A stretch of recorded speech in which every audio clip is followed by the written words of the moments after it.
growing up as a kid in Delaware, Ohio, I'm also a Midwesterner. Some of my family's from Kansas City. But growing up in Delaware, Ohio, I loved reading military history and loved reading about World War II, and probably read every single book in the Delaware County Public Library on World War II. And of course, all the generals had attended West Point. Didn't really have a military background in the family.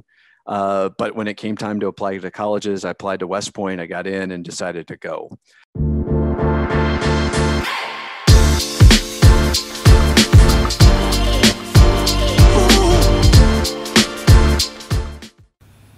This episode of the Smart Athlete Podcast is brought to you by Solpre.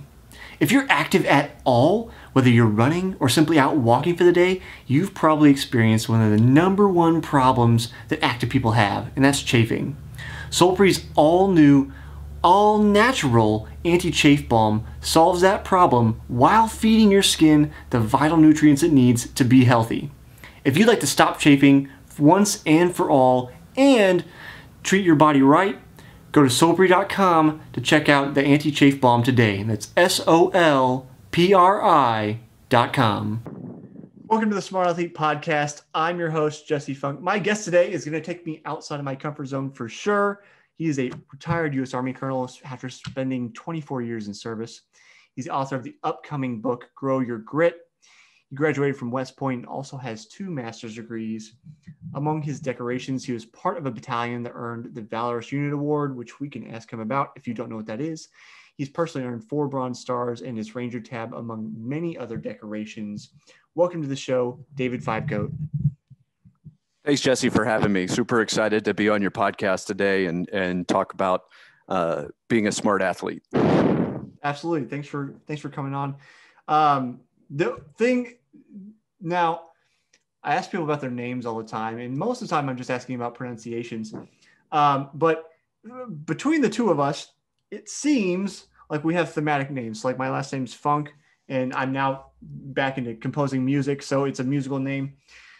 When I saw your name and your career, for whatever reason, it seems like your last name is like a military name. Is my thinking in the right place there? Is it just coincidental that it sounds that way? Or is it just a framing of that you spent time in the military that I think that? Have you heard that before? Am I coming up with an original thought? So, it is an interesting last name. There's less than 200 of us across the United States. It was originally German. It was Finfrock or Fumfrock, and then literally translated to Fivecoat around 1800, around Philadelphia. 2 brothers translated it, 1 didn't. So you'll also find some Finfrocks out there as well. My part of the family ended up in Ohio, and there's a cluster in and another cluster in Florida that I know of that is sort of outside my immediate family. Okay. I don't know a whole lot about the history of my last name either, aside from that it is also of German descent, in which many people in the Midwest are of German descent because that's where many German people settled when they came to this country, in farming country and all that kind of stuff. So it was just a curiosity. I was like looking through things. I was like, is it a coincidence? I don't know. I'll ask and figure out what's going on.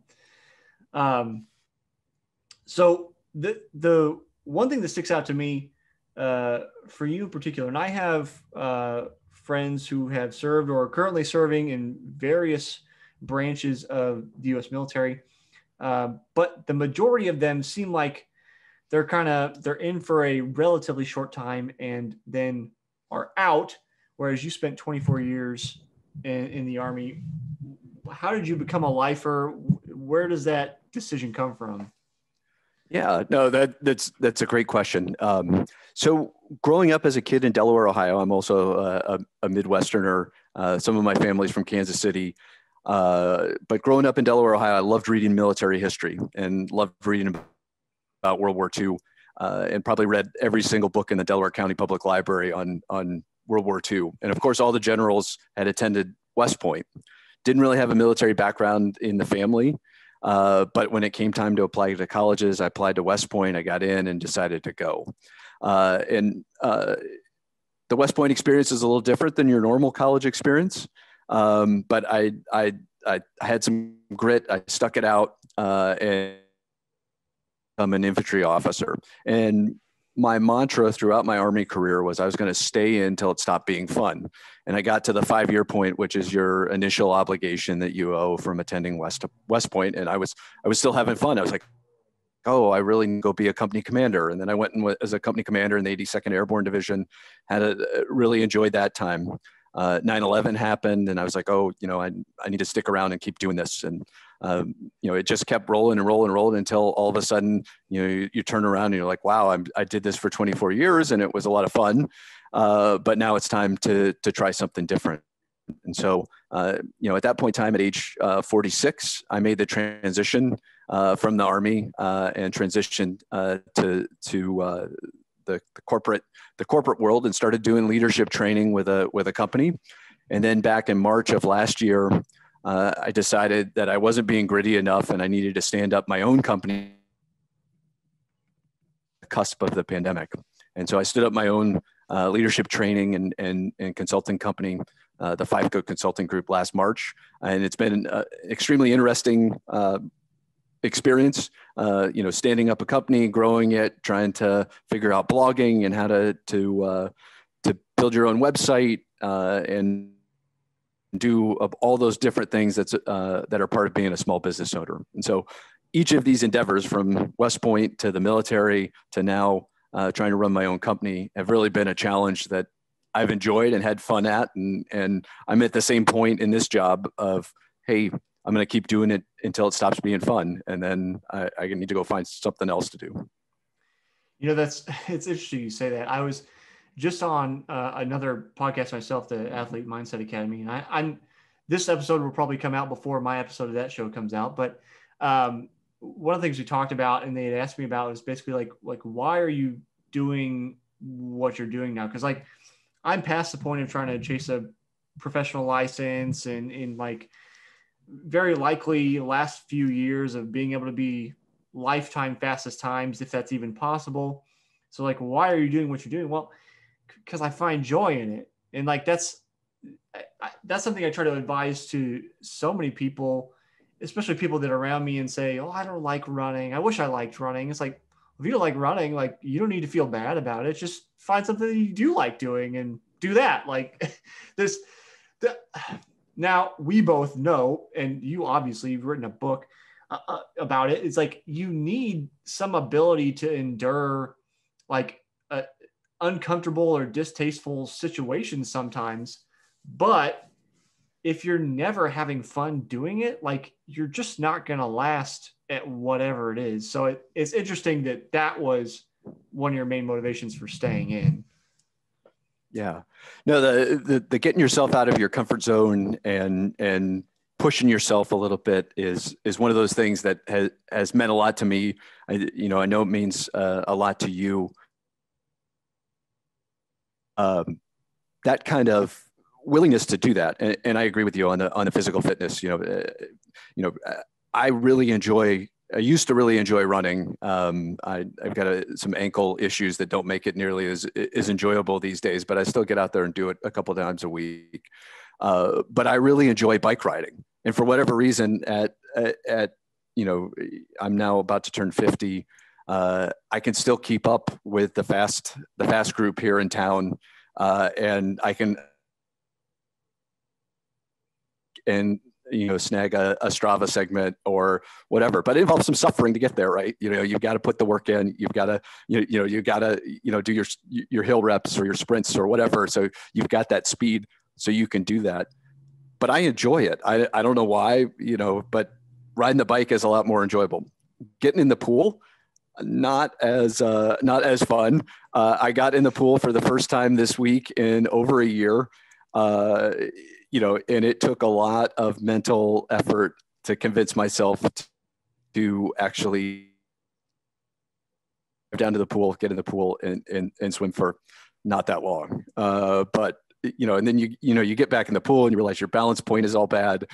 You're swimming super slow compared to what you remember that you did. And you're like, man, this is not nearly as fun as getting on the bike. I should be out on the bike right now. Yeah. So which reminds me exactly. And you mentioned before we got going, this 10-minute tip, which reminded me, you were talking about the pool, thinking about this. I think it's from Chris McCormack, who's a former pro, former like top Ironman triathlete.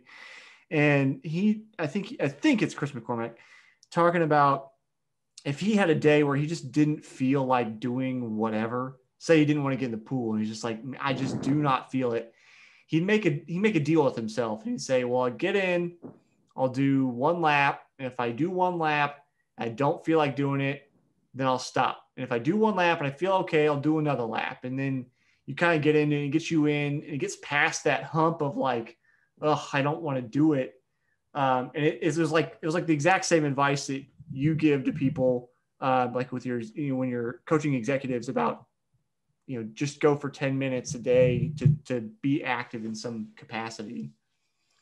Yeah. Yeah. Just to make sure that your listeners know what you and I were talking about. I do some executive coaching, and one of the aspects of the executive coaching that I always add in is a physical fitness aspect. Yeah. And so I talk to them about their leadership and how they can improve that. And we deal with things that they're wrestling with in the company, but always try to wrap the hour-long session up with at least accountability on, hey, how's your physical fitness going? And remind them, whatever they're trying to work on, whether it's nutrition or fitness, hey, this mental trick of committing to doing to 10 minutes a day. And some of the executives out there are so busy, they're running Fortune 500 companies. They're, on the road 4 or 5 days out of the week. They're eating poorly.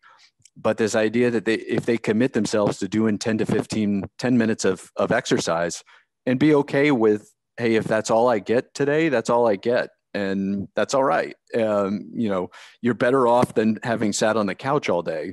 And so this 10-minute trick of, hey, I'll go do it. And it's exactly what like Chris McCormack's talking about in the pool, hey, I'll go to the pool and I'll swim for 10 minutes.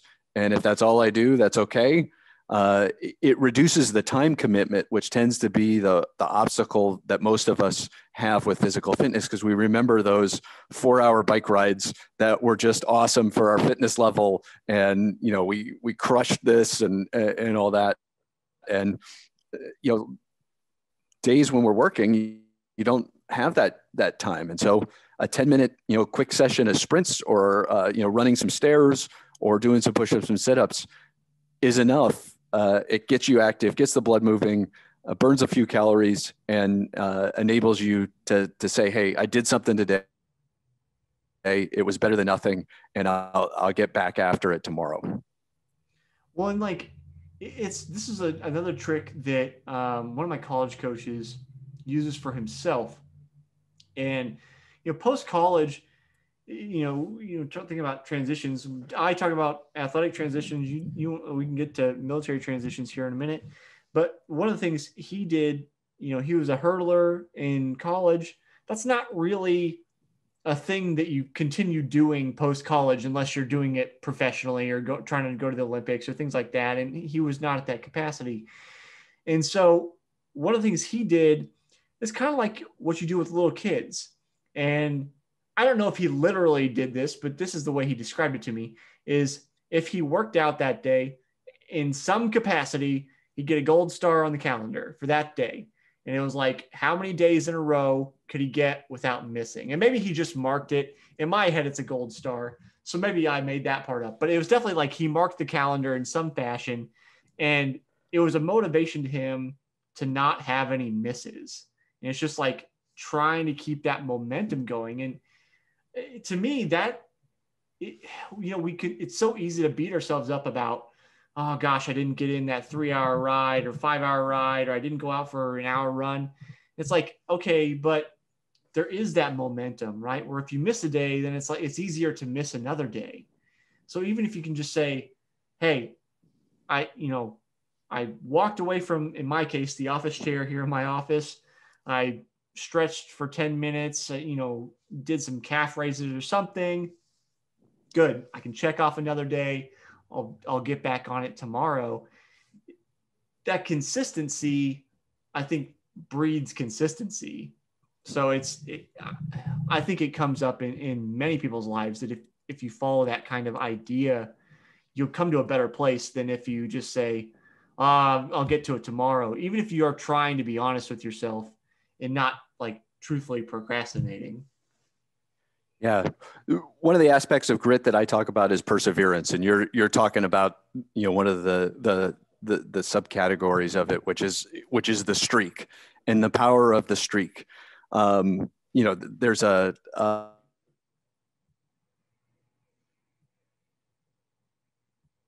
tracks the longest running streaks. And I can't remember, it's a British guy that has the record right now. It's long. My mom ran for 18 years straight.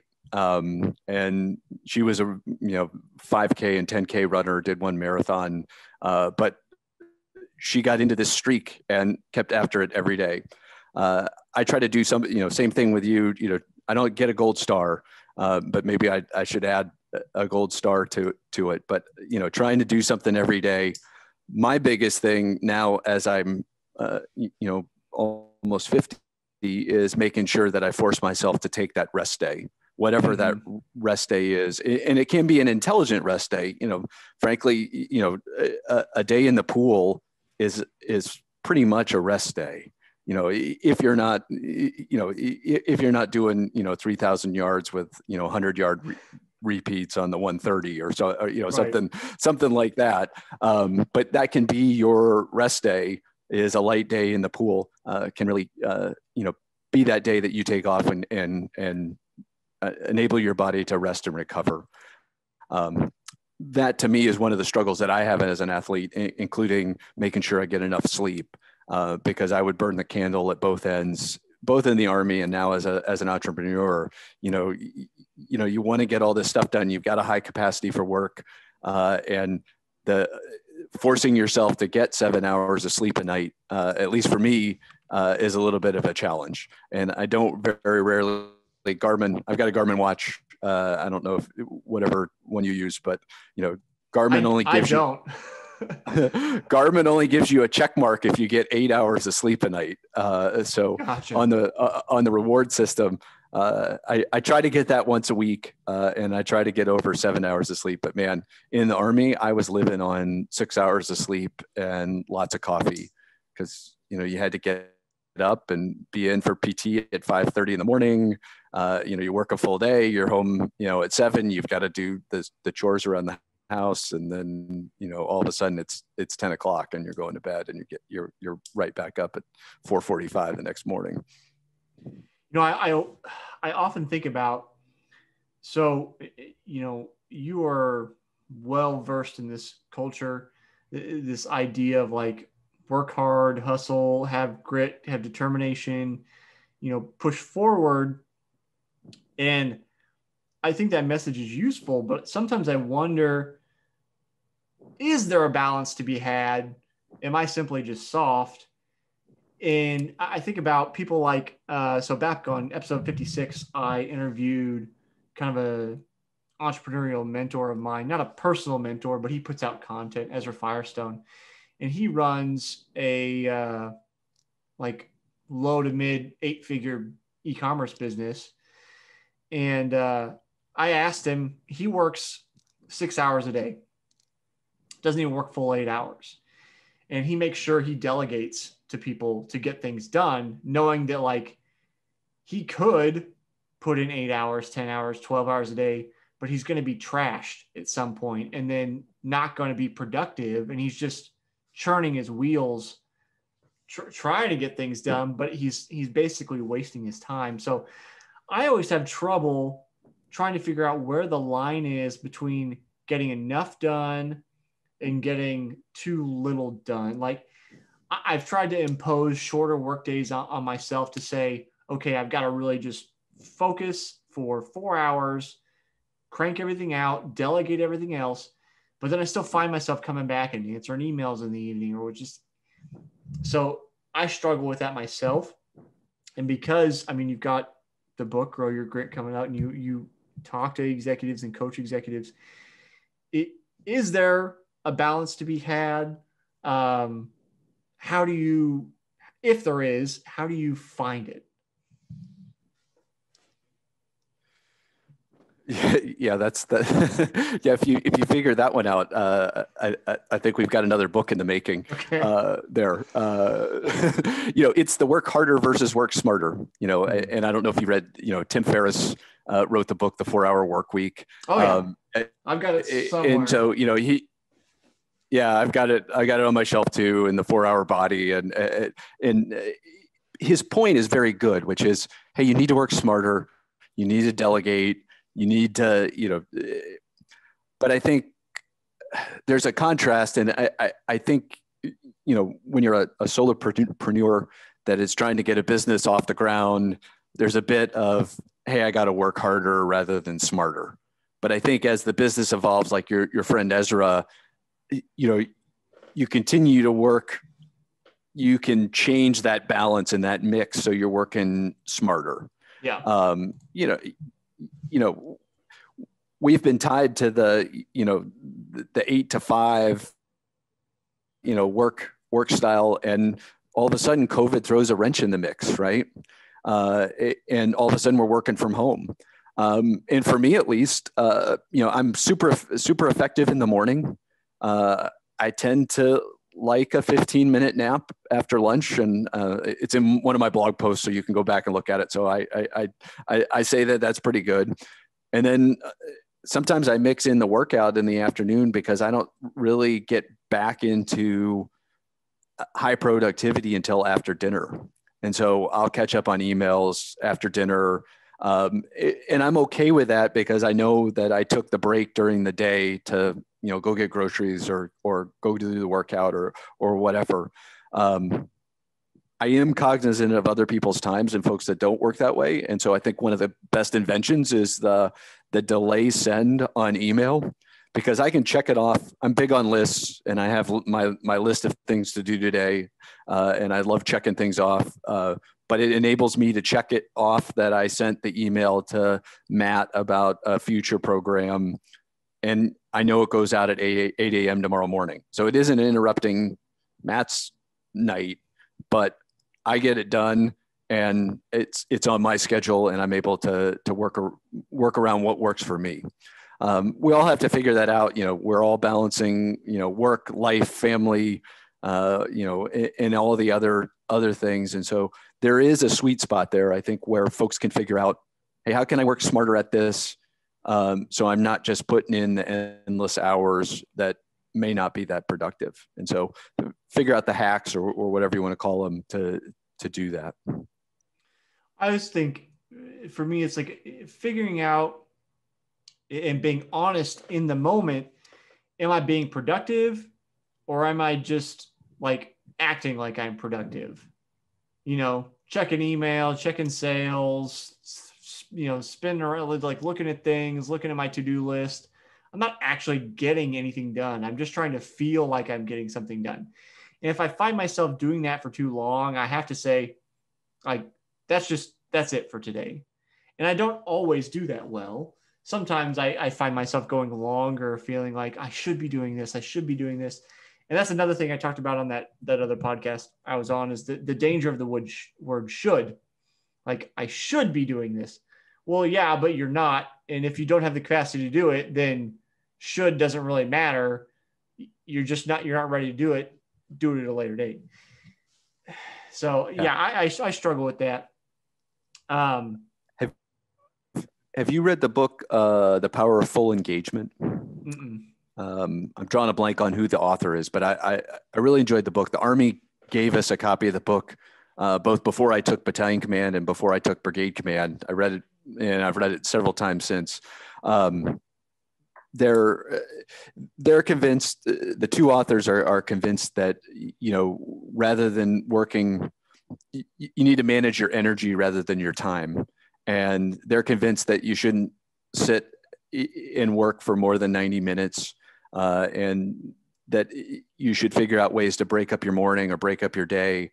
They encourage, if you like, it's just like we talked about earlier, do what you like. For me, I take the dog for a walk around the block or two, and that gets me out, clears my head, and re-energizes me, so that when I come back and sit down, I've got a higher level of energy and can actually be more productive on that task, rather than just sort of we all get down the internet rabbit hole where, oh, I should search this, and oh, yes, and then I should, read this article that this other guy did, and stuff. So, I think that book was super helpful for me to think a little bit differently about time and how to manage energy rather than time. So I'm getting attacked by Samantha, the rescue dog, who's saying, "Hey, can you go lay down, please? Can you go lay down?" Yeah. It's usually a sign that she needs to go out, but we pre-gamed. We did our walk around the block, and she got a little bit of time out in the backyard, so she should be okay. All right. I was like, I saw her walking through the frame. It's.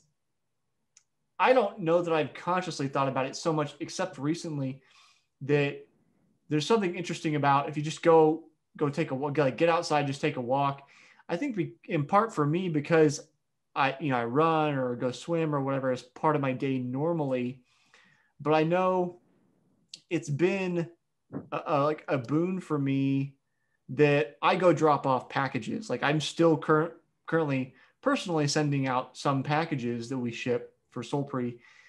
And I know that I have kind of people in my mastermind group and mentors saying like, you shouldn't be dropping off packages. Like you shouldn't be doing that. But for me, the post office is a block over. Like I walk to the post office. I don't have to get in the car. So it's like an opportunity for me to get outside and walk, like kind of built into my day. And I find that clearing my head, especially when I'm sitting down, I'm trying to write music and I'm like trying to come up with a theme or a new melody of some sort. And I'm like, I don't even know where to start. Just sitting here staring at my computer with a keyboard, trying to figure it out. And it's like my brain unlocks somehow as I get out and just walk and go drop off packages or take the dog out for a walk or whatever it is. There's something to that. I don't know if it's a matter of, getting your blood flowing by going out for a walk, or if it's a change of scenery or the lack of pressure, not sitting at the computer anymore, but there's definitely something there. Yeah. Well, and it's the same idea that, why do you get your best ideas when you're taking a shower, right? Because, you're in the present, whether it's walking to the post office, you also get a little bit of social interaction there where you may not get that same social engagement, over Zoom or multiple phone calls. And I think that's a perfect example of a way to help you manage your energy, clear your mind, and make that next time block so much more effective for you, with doing something like that. It works for you. I get why your mentors are telling you not to do it, because it's it's something that you could outsource that makes your day more efficient. Yeah. But I think, the same way I could hire somebody to walk the dog, but it gets me out, clears my head, and the power of actually being outside without listening to something, either music or podcast, you get that sort of mindfulness kind of thing that everybody encourages you to do. The runner's high or the swimmer's high or whatever you want to call it, helps you clear your mind so you can do your best work. Yeah. And that's something I encourage often. So I have a show called Runner's High where I talk about running things on the YouTube channel. And so if you're listening to this while you're out running, I guess please continue listening. But I often suggest, like, if you're going out for a run, turn off the music. Like, don't just be with the run. I think it's difficult for some people because they need that like constant distraction and feel like they need that constant distraction. And my inkling or my idea of the reason is I feel like there's like some kind of anxiety involved in not having that distraction, in trying to have to be with yourself in that moment where maybe it's uncomfortable, or, not having all the extra stimulation leads to this sense of, restlessness or anxiety. And much like you're exercising physically, I think there's a mental component to exercise there where you're practicing being still which I think benefits you in many other ways and many other facets besides just, being more internally aware running. But yeah, so it all kind of comes together, like with it clearing your head and thinking about being still and opening up that creativity and everything with getting outside, whether you're walking or running or going to swim, which swimming is, I don't know about you. I've spoken to a couple pro swimmers the last few weeks. Can be a meditative thing because there's very little stimulus. It's just you're staring at the bottom of the pool, flip back to the same bottom of the pool. So yeah, somebody called it painting the black line because you're just staring at the black line at the bottom of the pool. One of the like you, I also had a pretty bad bike accident. Hit a curb at about 15 miles an hour and went over the handlebar and broke my scapula and had to recover from that. But my assessment out of it was I was overstimulated because I was listening to music on the bike. And after that accident, which is now 5 years in the rearview mirror, I have never ridden with music since. Which I just think helps me, clears my head, gets me in tune with the bike and, listening to, oh yeah, I need to loop the chain or, how your legs are feeling or how your body position is or whatever. It just gets you in that present moment that really helps you be more effective whenever you get off the bike. Yeah, there's all those little things you'll notice if you're paying attention. You're talking about needing to lube the chain. It's like, that was a tough one for me to notice sometimes because it's gradual. It's not like one day everything's fine and then the next day everything's not fine. If it is, then you notice because it's like things are really off. But there's definitely a difference after you go through the process of cleaning your bike up. You're like, oh, everything shifts easier. Like it's easier to push the gears. That things are so much smoother. So it's like being mindful of all that stuff. And I talk about rate of perceived exertion a lot on the running show. Where that's super important when you're going out for a ride. Well, yeah, you can use your cycling computer and say, I need to be at this many watts, and that has its place too. But if you aren't in a place physically to produce those watts, well, then it's not necessarily helpful either. So if you have an internal judge, then I think you're in a better place than if you only are relying on, like you said, whatever your Garmin's telling you or whatever the computer's telling you. So I did want to ask you about the book that's coming out here in a few months. It'll still be a few months by the time this comes out. So nobody can buy it quite yet, I don't think, unless you can pre-order it. So maybe you can tell us about that. But why write the book and what is it about? Yeah. So back last year, I had a friend ask me to look at some grit stuff, and I had read Angela Duckworth's book and really found that to be a great book. I read this other guy's stuff, and I came away for both of them saying they do a great job of telling you what grit is, how to measure it, who has it, who doesn't, but they don't do really that good a job of telling you how to develop it in yourself. So I thought back to my various experiences from West Point to Ranger School to combat to standing up a small business. I'm like, hey, maybe I have something to offer somebody here that will resonate with them about how to grow their own grit. And so the book has two parts. It has a first part, which is about how to grow your personal grit, which I define as the will to persevere to achieve long-term goals. There's 6 components of it. The first part, I think you need to figure out what your purpose is, because then if you can tie your goal to your purpose, it becomes that much more powerful and you can really leverage your own grit. You develop your goal, whatever your long-term goal is, perseverance, resilience, courage, and then drive. Once you get that together, those 6 components can form grit and enable you to really work towards and achieve a long-term goal, whether it's going back to college and finishing your degree or training for an Ironman, whatever it is, those things give you an edge to be able to actually develop your grit and then actually achieve your long-term goal. The second half of the book is how do you grow an organization's grit, which is the group's will to persevere to achieve long-term goals. It's a little bit different than just assembling a group of gritty people all in the room. As you know, some teams have some. You sometimes do that, and it actually is worse off. And so I think it actually requires a couple of different things. Once again, you've got to start that resonates with the group. You've got to have a goal and a plan to get there.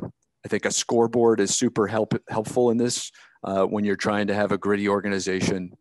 And then you need a culture and then a strong team, which is built through shared hardship and experience. Leadership pulls all five of those elements together into the organizational grit, but it's why you see some organizations are more gritty than others.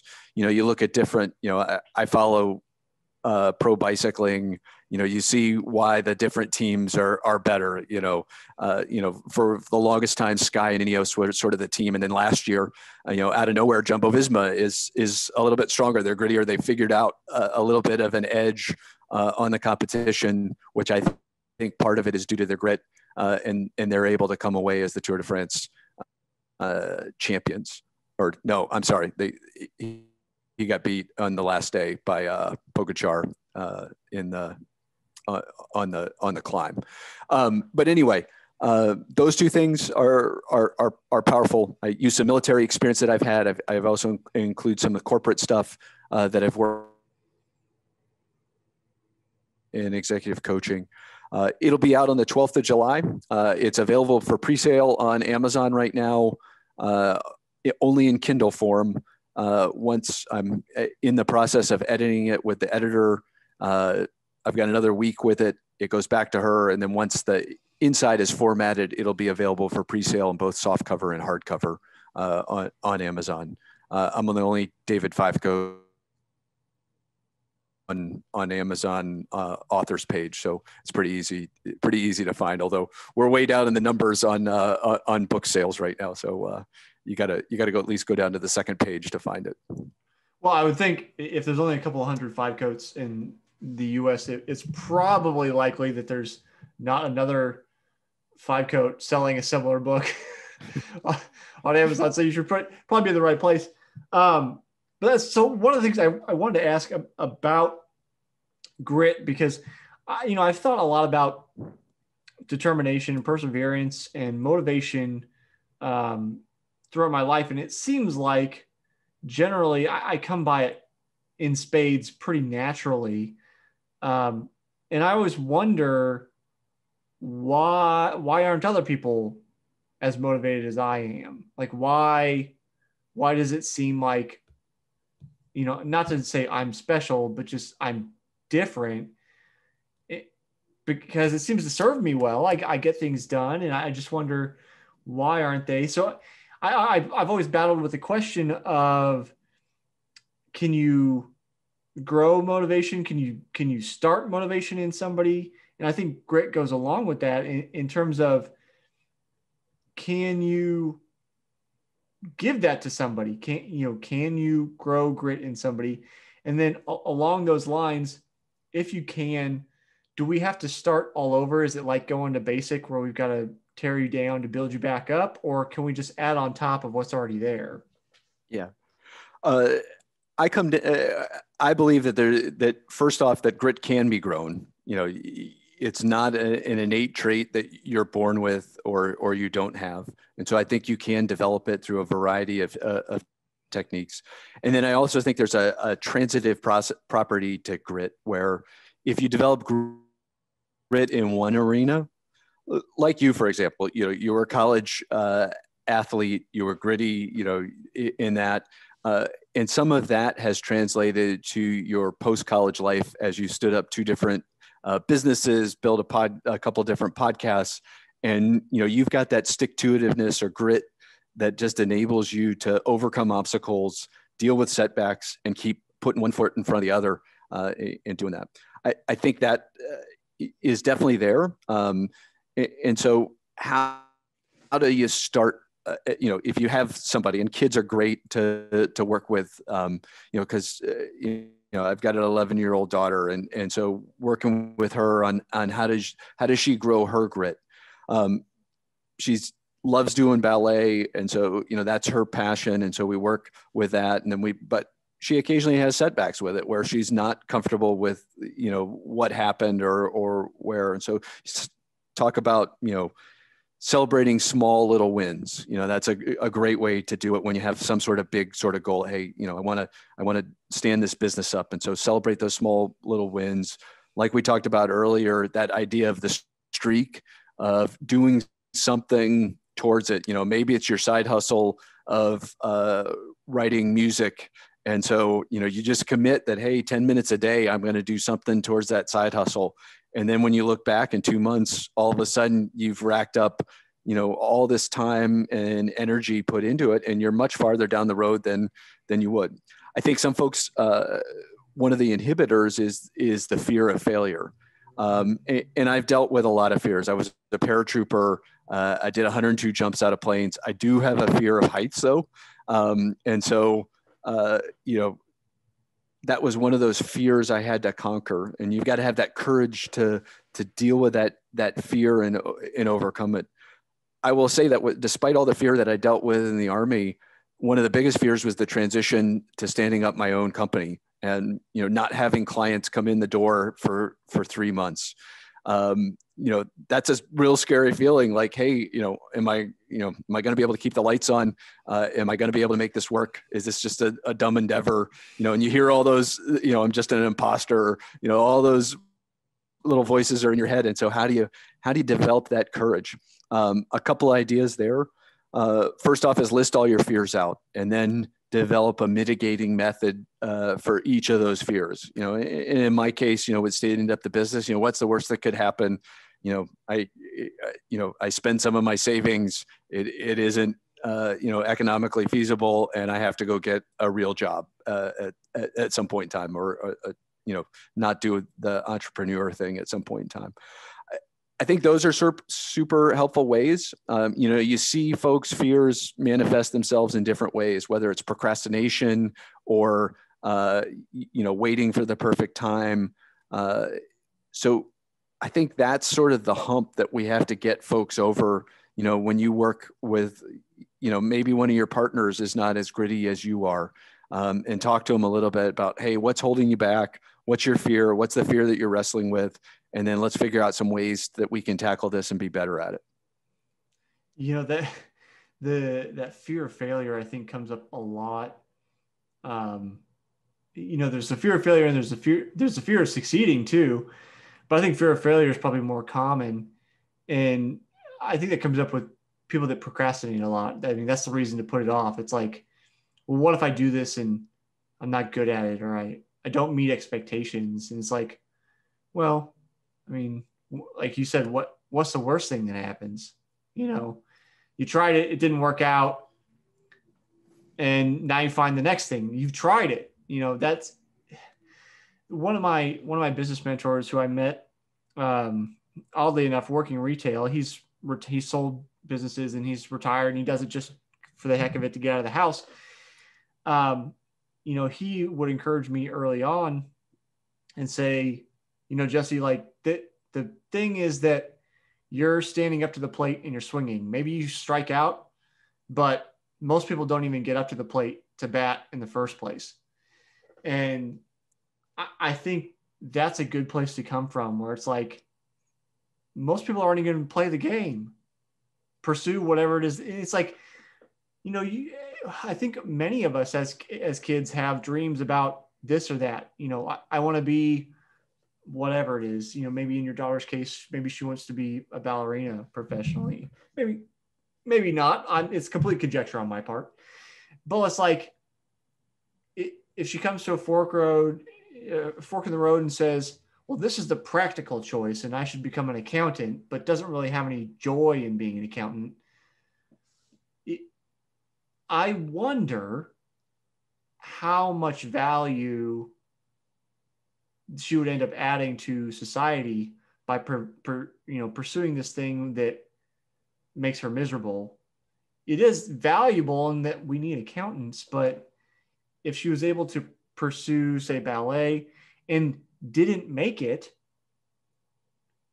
I believe there's probably another door that'll open that's not even visible yet. You don't even know is an option until you pursue that thing, fail at it, and then go, oh, but I can pivot and do this thing. And it was never in your peripheral to even begin with.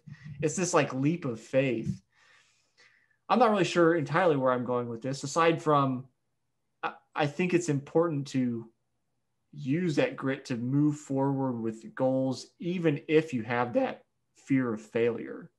Yeah. No, I think your mentor was one of the things that I talk about is this idea of you have to relook your definition of success and failure. And rather than calling it failure, it's really a learning opportunity. For me, like I think we talked about it before we started recording, but the opportunity to stand up a business has taught me and stretched me in so many different directions that I never expected. I learned how to put together a web page. I learned how to deal with MailChimp. I learned how to blog twice a week. I never thought I was going to become a blogger. And, I don't know about you, but I don't think at a young age, you're like, oh, I'm going to run my own podcast. Yeah. And so, you're like, oh, okay, well, I'm going to learn this. It's new and different. I know some things that other people don't know because, the peers and folks that I work with don't have that same experience, and I can bring something to the table on, hey, have you thought about this marketing idea? Or, hey, I'm on LinkedIn and this is getting a whole bunch of views and this is super popular. Have you thought about this? All these things have really been a learning experience. The writing the book was a learning experience. It does fulfill for me one of those sort of lifetime sort of check the block kind of things, so I can say, hey, I'd written a bunch of magazine articles before this, but I'd never written a book. And like, okay, now I've done a book. I'm self-publishing it, but self-publishing it is sort of a misnomer. I would actually call it hybrid publishing because I've got an editor that's helping me. I've got a book publishing group that's helping me, a guy that did the cover design. I'm sort of the center of it, but it takes a team to do it, and it takes much longer than you think. You think, oh yeah, I'm done writing. I'm done pounding out 45,000 words on the keyboard. I'm done.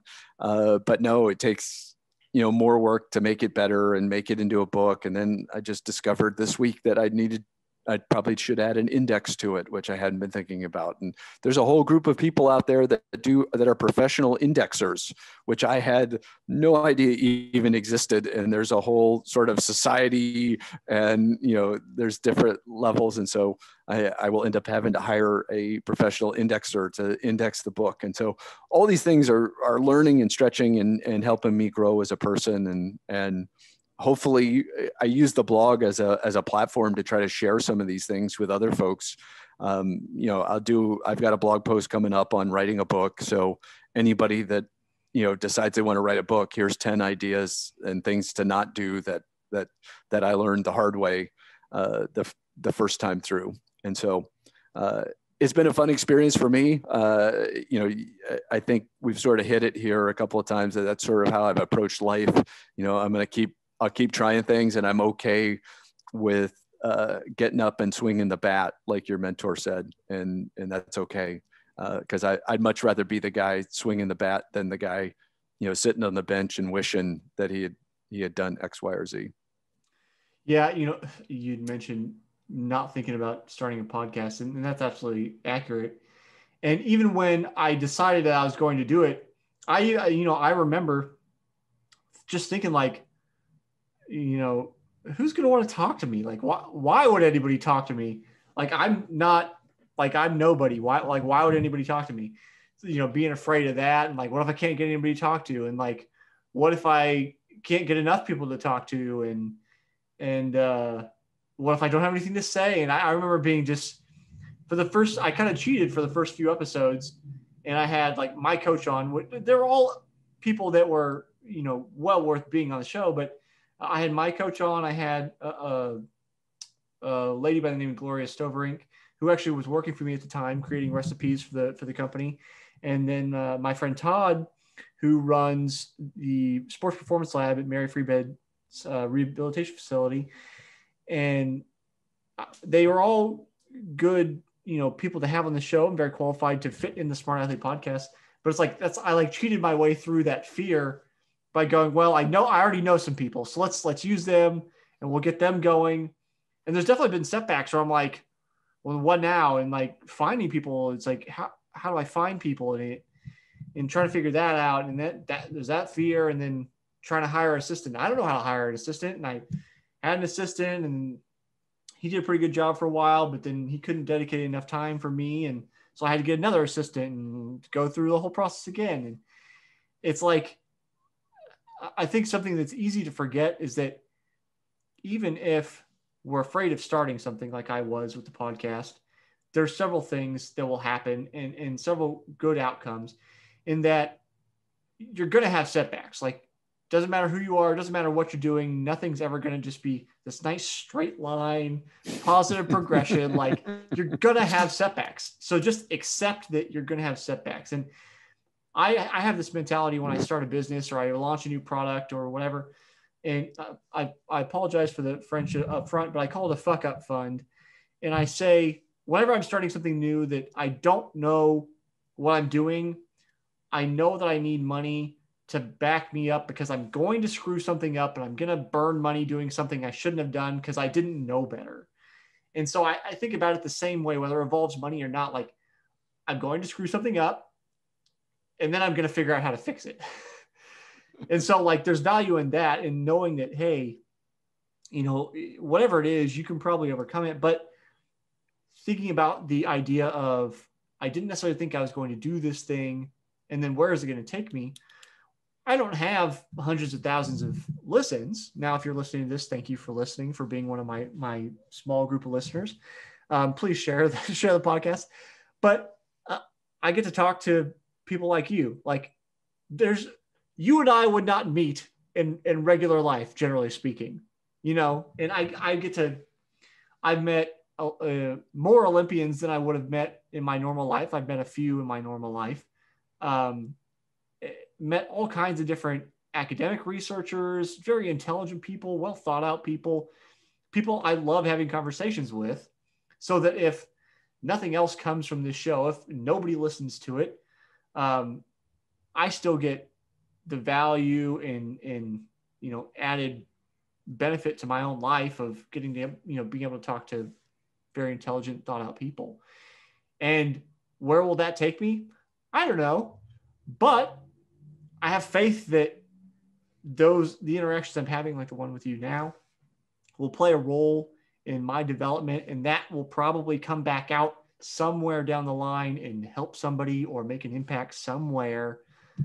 Even if I am unable to see that far ahead. Yeah. No, I'm sure you've already gotten it with the podcast where somebody listens to it and sends you the note that says, hey, Jesse, heard your show last week with Bob or whoever. And that thing that you guys talked about, X, Y, and Z really helped me out. And it's really doing, those are the things that really make a difference for me, with my blog. You put that out there, you don't know who you're going to impact. I'm doing it to try to help share some knowledge that I've got and see if it helps groups. I had a post go viral early this week, which, once again, I think you're the same way. I have no idea which post is going to go viral and which one you can't plan for that. The ones that I think are going to go someplace that are real valuable, they don't tend to do anything. And then this one was one of the clients had reached out and said, hey, I'm having some problems with some lower level leaders. Do you have any ideas? So I put something together and it went out and it really resonated with a whole bunch of people. And I got some nice notes back, and those notes, fuel me up and like, okay, I can do this again I can keep doing this for another month or two and make sure that, the stuff that I'm sharing is really making an impact and is helping people. And those are kind of things that really make it meaningful for me. I'm sure it does the same for you as you're doing with the podcast. Yeah. Getting, not every episode is going to impact everybody the way you hope it will, but that's definitely like, so if you are listening to this, you're a customer of mine, you get my emails that say, I send you these episodes, at the end of my emails, my signature that kind of tells you about what this is and why I'm sending it to you is that I have a mission with the company that, though I do sell soap basically, various kinds, that my goal with the company is not just to sell you soap, but it's to improve your life physically, mentally, and I don't remember if I said spiritually, but basically that's what it's at, because there's enough people like just pushing products. Like I hope to have a positive impact on you and in your life, because I feel like we need more people that care, but it's easier for you as a listener, I think, to take that idea and pay it forward to the people in your life. If you have somebody, and maybe that's only me, maybe you've got other people that care about you and care about your development, and that together, as we all put our individual efforts forward, I think makes us a more sound society or planet, if you want to go, that wide. David, we're starting to run down on time. You've listened to a few episodes, so you know that I ask everybody a question at the end of the episode. I ask a different question each year. This year, you'll answer the same question Fergus did. We didn't get to talk about Fergus, who referred you back in episode 95. So if you want to listen to Fergus's episode, go back just a few weeks ago. So the question I'm asking everybody this year is, how do you stay motivated after failing to reach a goal? Yeah. I heard that. I heard that with a couple of the shows. It's one of those things where I pretty quickly dust myself off and get back into it and am trying. I will find, that I occasionally, for instance, rode a 100-mile bike ride this weekend with a group, stayed with the fast folks till mile 82 when they went around a corner and then went on this tough climb up a hill. And I lost it off the back at that point in time and limped the rest of the way in.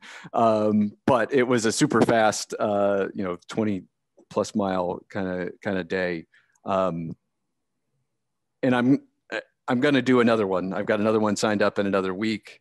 But it's one of those things where it's like, I'm having this mental wrestle with myself right now. Should I do the 64 or should I do the 100?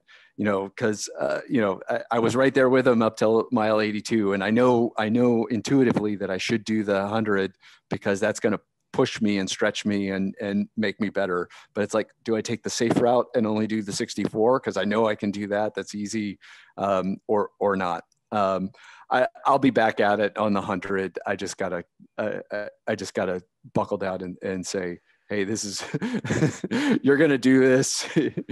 You'll be nervous beforehand. It'll be okay. That stretch goal is just like we talked about earlier, getting up to the plate and taking the swing at the stretch goal is much better than taking the safer route and doing the 64 miler that is doable and manageable and all that. So I'll be doing that. But your ego takes a blow. You're like, oh, I thought I had it. I thought I could stay with those guys, and then all of a sudden you're off the back.